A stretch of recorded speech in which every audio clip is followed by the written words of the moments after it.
کہ محرم میں جو خرافات ہوتی ہیں اس کا دین سے کوئی تعلق نہیں.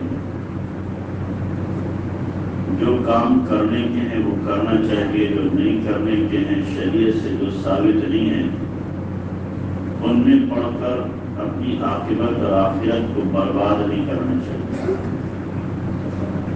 محرم میں جو کرنے کا حکم دیا اللہ کے نبی جناب رسول اللہ صلی اللہ علیہ وسلم نے، وہ روزے کا حکم ہے کہ 9، 10 یا 10، 11 محرم کا روزہ رکھا جائے. یہ کام کرنے کا ہے، لیکن یہ بھی کوئی فرض اور واجب نہیں ہے. فرض اور واجب نہیں ہے. یہودی روزہ رکھتے تھے 10 محرم کا. اللہ کے نبی صلی اللہ علیہ وسلم کو معلوم ہوا کہ یہودی اس لیے رکھتے ہیں کہ موسیٰ علیہ السلام کو فرعون ظالم سے اللہ تعالیٰ نے اسی دن نجات دی تھی، اس کی خوشی میں رکھتے ہیں. تو آپ نے فرمایا ہم زیادہ حقدار ہیں یہودیوں سے اس دن کے روزہ رکھنے کے جس دن یہودی روزہ رکھتے ہیں حضرت موسیٰ علیہ السلام کی ظالم فرعون سے نجات کی وجہ سے. اور پھر آپ نے فرمایا کہ ہمیں حکم دیا گیا ہے یہودیوں سے مخالفت کا، لہذا وہ ایک روزہ رکھتے ہیں. آپ نے فرمایا تم 2 رکھو، 9، 10 کا رکھو یا 10، 11 کا روزہ رکھو. صاف حدیث میں نبی علیہ السلام نے فرمایا خالف الیہود والمشرکین، یہود کی اور مشرکین کی مخالفت کرو.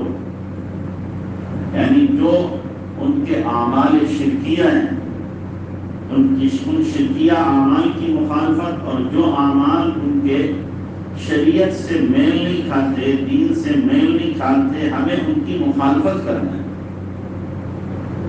ان کی ہاں میں نہیں ہاں ملانا ہے. لیکن آج کل ہم لوگ زبان سے تو مخالفت کرتے ہیں کہ مشرکین ہیں، یہ یہود ہیں، یہ نصارہ ہیں، یہ ظالم ہیں، یہ بدبخت ہیں، یہ ملعون ہیں، سب کچھ کہتے ہیں. لیکن جب زندگی گزارنے کا مسئلہ آتا ہے تو ایسا لگتا ہے کہ یہودیوں کے اور عیسائیوں کے سارے طرز عمل کو ہم نے اپنے اندر داخل کر دیا. ان کی بود و باش، نشست و برخاست، ان کے معاملات، ان کی معاشرت، وہ سب کی سب ہمارے اندر دانستہ طور پر یا نادانستہ طور پر داخل ہو گئی. ہمیں محسوس بھی ہوتا ہے پھر بھی ہم باز نہیں آتے، بتایا جاتا ہے پھر بھی اپنی طبیعت سے اتنے مجبور ہیں، ماحول نے ایسا جکڑ رکھا ہے کہ ہم نہیں نکلنا چاہتے، یا نکلنا چاہتے ہیں نکل نہیں پاتے. تو مخالفت کا حکم ہے لیکن ہم موافقت پر لگے ہوئے ہیں، ان کی ہاں میں ہاں ملانے میں لگے ہوئے ہیں. تو اللہ کے نبی جناب رسول اللہ صلی اللہ علیہ وسلم نے ایک تو حکم یہ دیا روزہ رکھنے کا، دوسرے آپ نے عاشورہ کے دن ضعیف روایت میں حکم دیا ہے اپنے گھر والوں پر فراخی کے ساتھ خرچ کرو. اللہ کی ذات سے توقع ہے کہ پورے سال اللہ تبارک تعالیٰ فراخی کے ساتھ رزق عطا فرمائے گا. یہ 2 باتیں تو ملتی ہیں ہمیں حدیث سے کہ جس میں اللہ کے نبی صلی اللہ علیہ وسلم نے کرنے کا حکم دیا ہے. باقی جو کچھ کیا جاتا ہے وہ دین نہیں ہے، وہ رسم ہے، وہ بدعت ہے، وہ غیروں کا طریقہ ہے، یا غیروں نے دین کے اندر اس کو داخل کرنے کی کوشش کی ہے اور ہم اس کو دین سمجھ کر کے کرتے ہیں. اس لیے باقی جتنے اعمال ہیں ان سب سے ہمیں اپنے آپ کو بچانے کی ضرورت ہے. اور کیا کیا خرافاتیں کی جاتی ہیں وہ سب ہمیں معلوم ہے، ہر سال بتایا جاتا ہے، لیکن پھر بھی ہم باز نہیں آتے. محرم کے جلوس نکلتے ہیں، ہم یا تو شریک ہو کر کے دیکھتے ہیں یا چھتوں سے باقاعدہ دیکھتے ہیں، اور دونوں منع ہے. یاد رکھنا، جلوس میں شریک ہونا یہ بھی غلط ہے اور چھتوں سے اور کھڑکیوں سے دیکھنا یہ بھی غلط ہے. اللہ کے نبی جناب رسول اللہ صلی اللہ علیہ وسلم نے فرمایا ہے من کفع سواد قوم فهو منهم، جو کسی قوم کی جمعیت کو، ان کے افراد کو بڑھاتا ہے وہ بھی انہی میں سے، اس کا شمار بھی انہی میں ہوگا۔ ان کی جو مشابہت اختیار کرے، من تشبہ بقوم فہو منہم، جو مشابہت اختیار کرے وہ بھی انہی میں سے۔ اب ایک طبقہ ایسا ہے جو اس مہینے میں کالا لباس پہنتا ہے، اوپر سے نیچے تک کالے، کیا سوگ کا لباس ہے، اس کا ہے سوگ کا لباس ہے۔ حضرت علی کا مقولہ ہے کالا لباس سارا کا سارا فرعون پہنتا تھا، مردوں میں فرعون پہنتا، حضرت علی رضی اللہ عنہ کا قول ہے۔ یہ کالا لباس پہننا سوگ کی علامت ظاہر کرنے کے لیے، جبکہ سوگ کا ثبوت ہی نہیں ہے۔ اب سوگ کا ثبوت نہیں ہے، 1400 سال کے بعد 3 دن کا سوگ ہوا کرتا، اس سے زیادہ سوگ اگر بنایا جا رہا ہے وہ سوگ نہیں ہے، وہ رسم، وہ بدعت ہے۔ اب اگر کرنا ہے آپ کو محبت ہے اہل بیت سے، ان کے لیے ایصال ثواب کرو، کس نے منع کیا؟ اور خالی 10 محرم یا صرف محرم میں نہیں ایصال ثواب، ایصال ثواب تو سال کے کسی بھی دن میں، کسی مہینے میں، کسی وقت میں، کسی گھنٹے میں، کسی منٹ میں آپ کیا کر سکتے ہیں؟ ایصال ثواب کر سکتے ہیں۔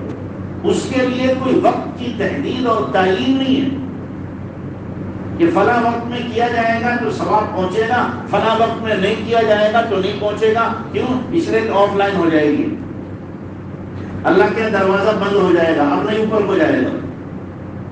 وہاں تو 24 گھنٹے دروازہ کھلا ہوا ہے، الیہ یصعد الکلم الطیب والعمل الصالح یرفعہ۔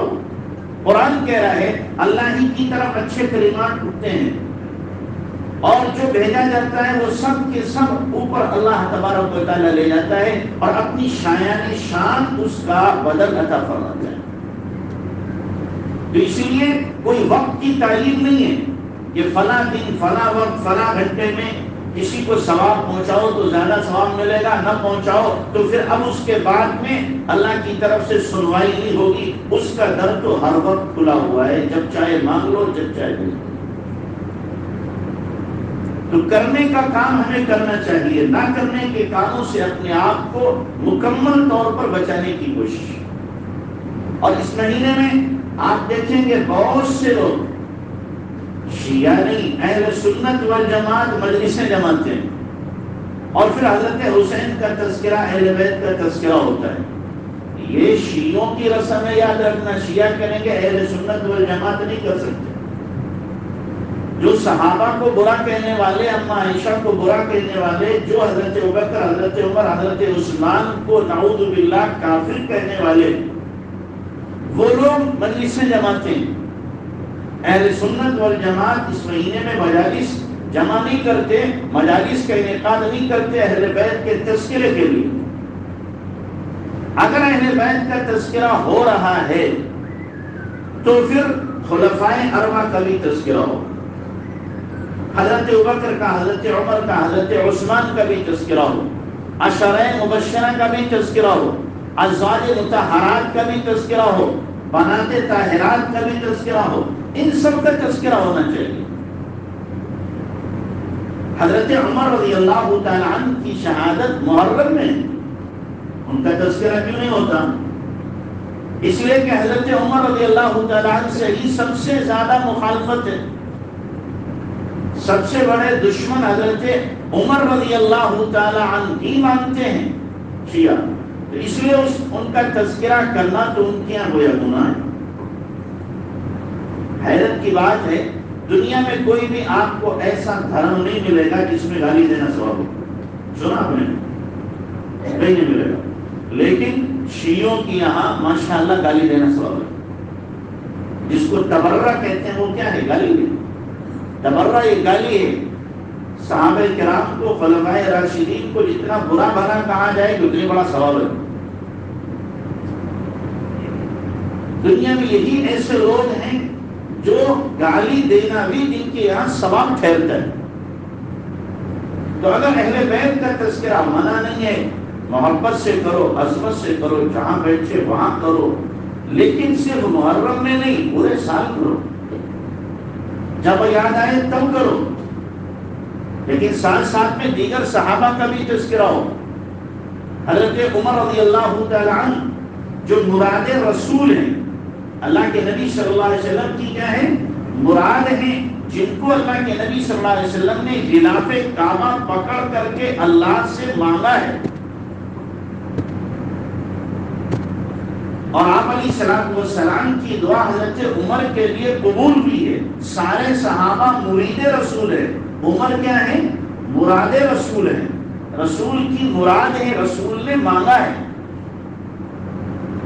حضرت عمر رضی اللہ تعالی عنہ وہ ہے کہ ادھر زبان کھولتے ہیں ادھر وحی بن جاتی ہے، جو یہاں فرش پر کہتے ہیں عرش پر اللہ وحی فیصلہ کر دیتا ہے۔ حضرت عمر رضی اللہ تعالی عنہ جناب رسول اللہ صلی اللہ علیہ وسلم کہ وہ ساتھی ہیں کہ حضرت علی خود فرماتے ہیں میں نے بارہا اللہ کے نبی علیہ السلام کی زبان سے سنا کہ میں تھا، میرے ساتھ ابو بکر عمر، میرے دائیں ابو بکر، میرے بائیں عمر، کھڑا ہوا ابو بکر عمر، بیٹھا ابو بکر عمر، بارہا اس بات کو سنا، اور فرمایا قیامت کے دن جب ہم اٹھیں گے تو بھی دائیں طرف ابو بکر ہوں گے، بائیں طرف کیا ہوں گے عمر ہوں گے۔ اگر اللہ کے نبی صلی اللہ علیہ وسلم کو عمر سے محبت نہ ہو تو اپنے بغل میں سنائیں گے، عمر کہاں سو رہے ہیں؟ بغل میں سو رہے، جناب رسول اللہ صلی اللہ علیہ وسلم کے روضے میں ساتھ میں سو رہے حضرت عمر رضی اللہ تعالیٰ عنہ، جنت میں سو رہے ہیں۔ کہاں سو رہے ہیں؟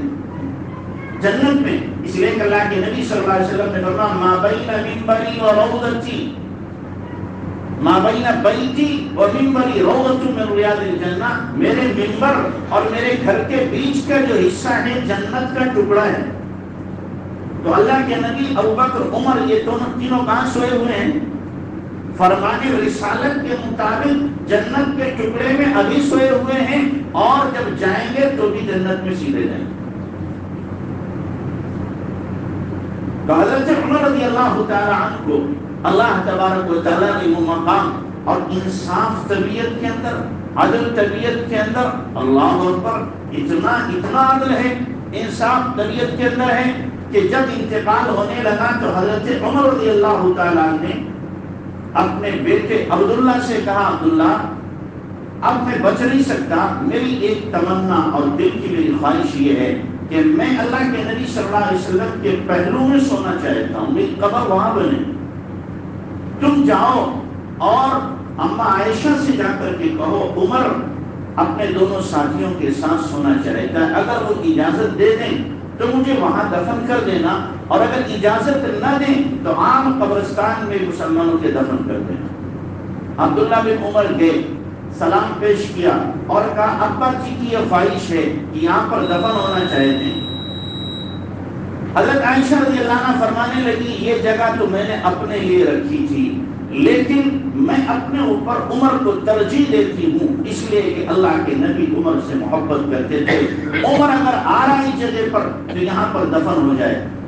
عبداللہ بن عمر گئے، ابا کو جا کر کے سنا دیا، ابا اجازت مل گئی۔ کہا ہاں بیٹا اجازت تو مل گئی ہے، لیکن ہو سکتا ہے اس وقت میرے پریشر کی وجہ سے کہ میں کیا حکمراں ہوں، امیر المومنین ہوں، اس وجہ سے دباؤ میں آ کر کے اجازت دے دی ہو، جب مجھے میرا انتقال ہو جائے، غسل دیا جائے، کفن پہنا دیا جائے، جنازہ میرا لے کر کے جانا اللہ کے نبی صلی اللہ علیہ وسلم کے روضے کے پاس، اور جا کر کے کہنا عمر اماں عمر حاضر ہے، دفن ہونا چاہتا ہے، کیا آپ اجازت دے دیں؟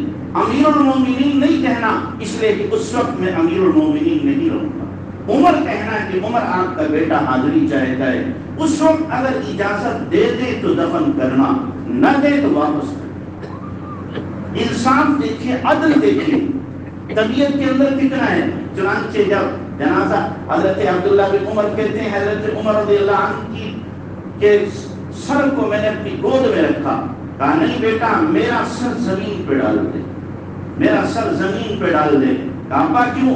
کہا وَيْلٌ لَكَ يَا عُمَرْ إِن لَّمْ يَغْفِرْ رَبُّكَ، عمر تباہی ہے تیرے لیے اگر تیرا رب تجھے معاف نہ کرے۔ جن کی مغفرت کے اعلان نبی کی زبان کر چکی ہو، جن کے لیے اللہ کا راضی ہونا قرآن ثابت کر چکا ہو، ہدایت یافتہ ہونا قرآن میں اعلان کر دیا ہو، اولئک هم الراشدون، کامیاب ہونا جن کا قرآن میں بیان کیا ہو، اولئک هم الفائزون، جن کے تقوی کی سند قرآن نے دی ہو، اولئک الذین امتحن اللہ قلوبہم للتقوی، وہ کہہ رہے ہیں کہ عمر اگر تیری مغفرت نہ ہوئی تو تیرے لیے تباہی ہے۔ جنازہ تیار ہوا، حضرت عمر رضی اللہ تعالی عنہ کے جنازے کو لے کر کے عبداللہ بن عمر اور دیگر صحابہ پہنچے۔ اما عائشہ رضی اللہ عنہ حجرے کے اندر تھی، آواز دی، عمر آپ کے دربار میں حاضر ہے، آپ کا بیٹا عمر اجازت آنے کی چاہتا ہے۔ عبداللہ بن عمر نے کہا، اما عائشہ نے پردہ کیا اور کمرے سے باہر نکل گئی اور کہا کہ عمر کو آنے دو، عمر کے لیے خوش دلی سے اجازت ہے۔ دفن کر دیے گئے۔ اس کے بعد اما عائشہ کمرے میں اس حجرے میں نہیں گئی، کہنے لگی اب تک تو اس حجرے میں میرا باپ تھا اور میرا شوہر اللہ کے نبی جناب رسول اللہ صلی اللہ علیہ وسلم تھے، اب عمر آ گئے ہیں، عمر اگرچہ مراد رسول ہیں، میں بھی ان سے محبت کرتی ہوں، لیکن میرے لیے محرم ہیں، میرے لیے محرم ہیں، میں اب اس حجرے میں نہیں جاؤں۔ آپ اندازہ لگائیں حیا کا، اندازہ لگائیں پردے کا، قبر کے اندر ہیں، ان سے حیا ہے، ان سے حیا کر رہی ہیں عائشہ رضی اللہ تعالیٰ عنہ۔ کیوں؟ اس لیے کہ عمر شہید ہوئے ہیں، اور شہید کیا ہوتا ہے؟ زندہ ہوتا ہے۔ شہید کیا ہوتا ہے؟ زندہ ہوتا ہے۔ جو مردوں سے بھی حیا کریں، قبر والوں سے بھی حیا کریں، آج ان کی بیٹیاں کیا ہیں؟ بے حیا سڑکوں پہ پھر رہی ہیں۔ ان کی بیٹیوں کے سر کے اوپر دوپٹے نہیں، ان کی بیٹیوں نے حیا کو نوچ کر کے پھینک دیا، ان کی بیٹیوں نے حیا کے جنازے نکال دیے، اور احساس بھی نہیں ہے کہ کیا جرم کر رہی ہیں۔ کن کی بیٹیاں ہیں، کن کا نام لینے والی ہیں، کن کی دہائی دینے والی ہیں، کن کے نام کا کھا رہی ہیں، اس بات کی بھی حیا نہیں آتی، اس کی بھی غیرت نہیں آتی، نہ گھر والوں کو اس کی فکر ہوتی ہے میری بیٹی کس حال میں باہر جا رہی ہے، کہاں باہر جا رہی ہے، نہ گھر والوں کو فکر ہے، وہ تو بچی ہے، وہ اپنے انجام سے ناواقف ہے کہ میرے ساتھ کیا ناگفتگی پیش آنے والی ہے، اس کو پتہ نہیں ہے۔ لیکن جو ماں باپ ہیں، جن کو عقل و شعور اور خرد ہے، جو سمجھ بوجھ کے مالک ہیں، ان کو تو سوچنا چاہیے کہ ہم اپنی بچی کو کن کے حوالے کر رہے ہیں، میری بیٹی کس لباس کے ساتھ باہر نکل رہی ہے، کون سا لباس پہن رہی ہے، کچھ تو سوچیں کہ میں مسلمان ہوں، میری بیٹی اما عائشہ سے محبت کرنے والی ہے، فاطمہ سے محبت کرنے والی ہے، خدیجہ سے محبت کرنے والی ہے، ان کے جیسے اس کے نام ہیں، لیکن کارنامے کیا ہیں، حرکتیں کیا ہیں، کیا کام کر رہی ہے یہ، کچھ تو ہم نے سوچا ہوتا، کچھ تو ہم نے غیرت کا جنازہ نہ نکالا ہوتا۔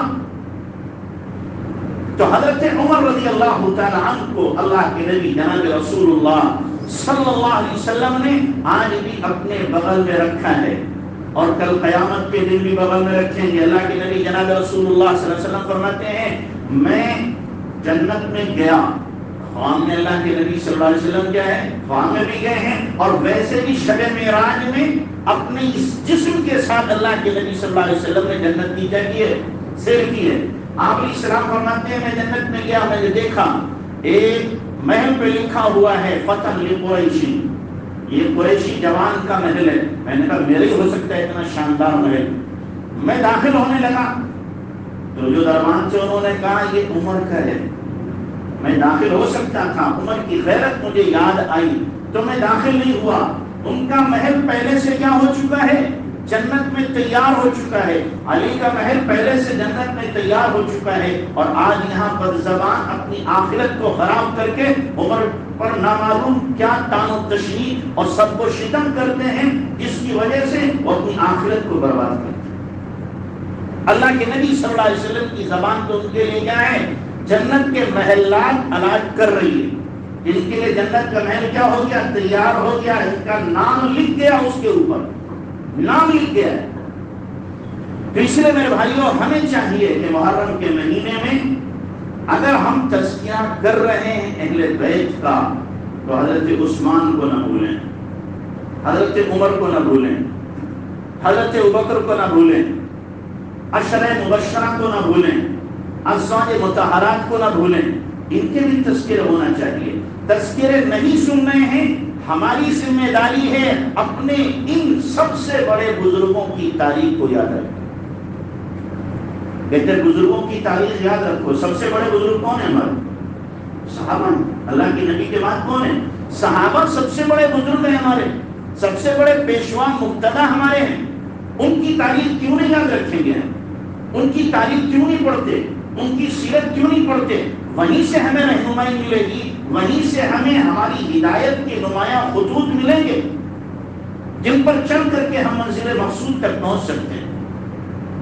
اس لیے صحابہ کی سیرت کو پڑھنا چاہیے۔ ایک ایک صحابی کی سیرت پر پوری پوری کتاب لکھی گئی ہے، عشرہ مبشرہ پر پوری کتابیں لکھی ہوئی ہیں، اماں عائشہ پر پوری کتاب لکھی ہوئی ہے، اور حضرت فاطمہ رضی اللہ تعالیٰ عنہ پر پوری کتاب لکھی ہوئی ہے۔ ہمیں چاہیے کہ ہم ان کا کیا کریں؟ مطالعہ کریں، بجائے اس کے اپنے اوقات کو ہم ناول میں تو اب نہیں کہیں گے، ناولوں کا دور ختم کر دیا کس نے؟ موبائل لعنت اللہ علیہ نے ختم کر دیا ہے۔ اب تو سارا کا سارا وقت کیا اس پہ لگ رہا ہے، تو بجائے اس پہ لگانے کے کیا کریں؟ ہم مطالعہ کریں، اس پہ ہی نکال لیں کتابیں جو ہمارے علماء نے لکھی ہیں، اس میں بھی آپ کو مل جائیں گی۔ اگر پڑھنا ہی ہے تو ان کتابوں کو پڑھو، صحابہ کی سیرت کو، نبی کی سیرت کو پڑھ کر کے اپنی زندگی کو، اپنے دل کو روشن کرنے کی ضرورت ہے۔ اللہ ہمیں عمل کی توفیق